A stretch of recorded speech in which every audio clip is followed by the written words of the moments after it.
Sumatera Barat, Sumatera Barat, dengan suku Minangkabau yang kaya akan seni dan budaya, menjadi tempat di mana tradisi lokal tetap kokoh.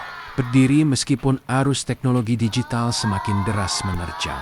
Padang Pariaman, kawasan yang dikenal dengan kekentalan dan pelestarian budayanya, menjadi saksi bisu bagaimana warisan nenek moyang tetap hidup dalam masyarakat modern di tengah lajunya kemajuan teknologi. Suku Minangkabau di Padang Pariaman menunjukkan keteguhan dalam mempertahankan kebudayaan lokal mereka. Acara-acara besar menjadi wadah untuk memamerkan beberapa seni tradisional, termasuk permainan khas yang melekat kuat dalam sejarah mereka. Salah satu permainan tradisional yang menonjol di Padang Pariaman adalah ulu ambek, sebuah pertunjukan yang lebih sering dimainkan oleh orang dewasa. Keunikan dari permainan ini terletak pada tingkat keseriusan dan tantangannya yang cukup berbahaya.